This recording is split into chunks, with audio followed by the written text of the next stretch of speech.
Hey guys, welcome back to my channel. It's Kathleen. How you doing? So I thought I'd switch up how I'm doing my cooking videos because most of my other ones you're just looking at my face and not really seeing what I'm doing.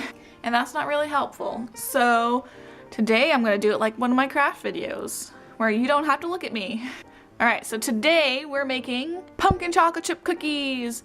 Woo! These are some of my favorite cookies to eat during the fall times, especially Halloween, because pumpkin is fall and Halloween's in fall, and I'm gonna stop talking about that. We're just gonna jump right into this. Okay, so what you're gonna need today: half a cup of melted unsalted butter, 1.5 teaspoons of vanilla. Now the recipe calls for pumpkin pie extract. I don't have that, so I'm using vanilla. She says to just use vanilla. That's what I'm gonna do. Half a cup of pumpkin puree, half a cup of granulated sugar, 1/4 cup of light brown sugar, 1 tablespoon of molasses. I got the fancy kind from Hannaford. 2 cups of flour, 2 teaspoons of pumpkin pie spice, a 1/2 teaspoon of baking soda, which I keep in a mason jar, a 1/4 teaspoon of salt, 1 cup of semi-sweet chocolate chips. I like the Ghirardelli, but you can use whatever brand. Okay, let's get started. This recipe comes from, Avery Cooks. Her food blog is pretty cool. And this is one of my favorite recipes for pumpkin chocolate chip cookies, so I'll leave the link, I'll leave it in the box below. So you can go check her blog out, check her recipe out, pretty great. Okay, first step is to preheat your oven to 350 degrees, which I will do right now. Okay, second step, you take your pumpkin puree, take a big bowl, put it in said big bowl, and your pumpkin pie spice,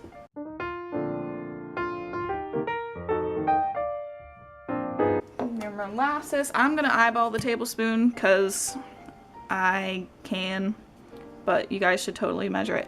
Oh, helpful hint, when you're measuring molasses or anything sticky like honey, spray whatever you're like measuring it out in with a little bit of nonstick spray and like wipe it around to kind of coat the surface, and then it'll come right out of your measuring cup or spoon. Super easy. All right, there's a tablespoon. Oh gosh, get back in the container. Both the sugars, 1/2 cup of granulated sugar. I have a 1/4 cup measure. I'm gonna do 1. Okay, this is where I'm gonna deviate a little bit. I don't like my cookies as sweet as most recipes make them, so I'm only gonna do like a 1/4 cup and then 1/8 of a cup because I don't like my cookies super sweet.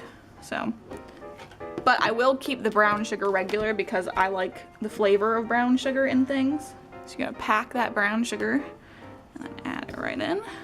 So we have pumpkin puree, sugars, molasses, pumpkin pie spice. Damn it, I wasn't supposed to put the spice in. It's fine.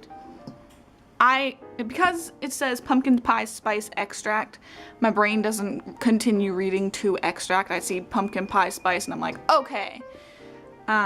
It should be fine in here though. It's going in the same place, so it should be okay. All right, so I'm gonna add 1.5 teaspoons of vanilla. I just use my cap to measure because it's roughly a teaspoon. And I'm gonna add a little extra vanilla because I always like adding a little extra vanilla to everything. Okay, so we're also gonna add the butter. Okay, so now you whisk it together until it's nice and smooth.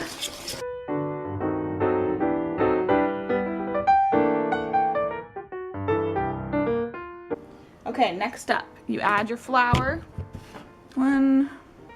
2 cups of flour. It also says add the pumpkin pie spice, but we already did that, so we'll move on. 1/2 teaspoon of baking soda, a 1/4 teaspoon of salt. I'm not gonna fill it up all the way because obviously I'm spilling it everywhere. Now it says stir until just combined, which means you don't see any more flour left, but not until it's like super smooth. I'm gonna use my spatula instead because that would be a little bit easier for me. Just yet.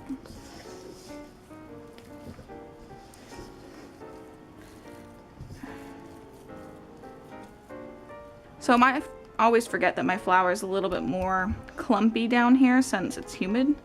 So if you live in a humid climate, sift your flour first. That would probably make it a whole bunch easier, but you know what? Didn't think of that till now, So now we're gonna take our chocolate chips. I'm just gonna eyeball a cup. Because, you know, who cares if you go a little overboard with chocolate chips? I mean, come on, chocolate chips. So I'm gonna leave my bag open and then I'm just gonna stir it all together. I think we could always use a little more chocolate chip in here. So I'm gonna add a little more.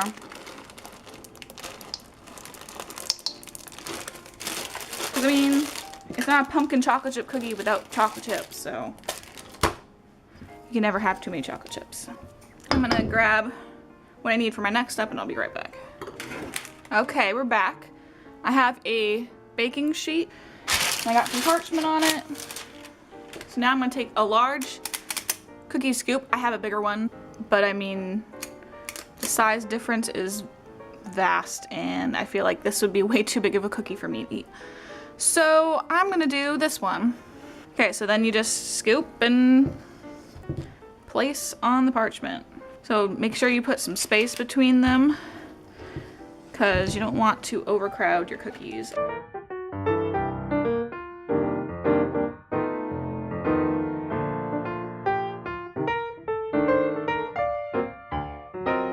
Alright, so I have like maybe 2 cookies worth left in the bowl. And instead of getting another parchment and another pan, I'm just gonna cook these in my toaster oven. Which is another thing. If you want to make these, like scoop them out and then freeze them, and then keep them in the freezer, you could just cook them in a toaster oven whenever you want. That's how you win the adult life. You keep cookie dough balls in your freezer and you cook them whenever you want them. That's how you win. So now that they're all scooped out, I'm gonna put them in the oven for 12 to 14 minutes, depends on your oven. My oven will probably need 14 minutes, but you cook them until the edges are set and they're gonna look slightly undercooked, is what the recipe says. If you don't like your cookies looking a little undercooked, just cook them for a little bit longer. That's what I always do, and they never turn out bad. So pop them in the oven and we'll see how they look when they're done.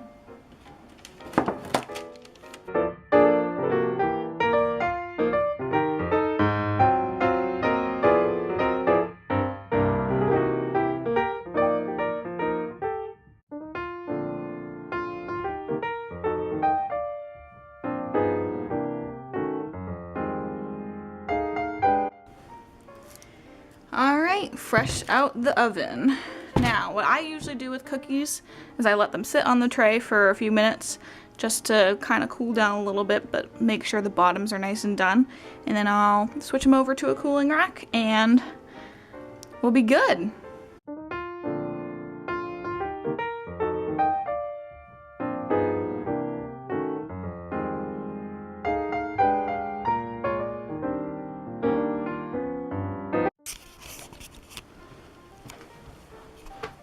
Look at me. As soon as I think I'm out, I'm back in my bedroom ending my videos. Anyways, if you like this video, give it a thumbs up, subscribe to see more content from me. I post every Monday and Thursday.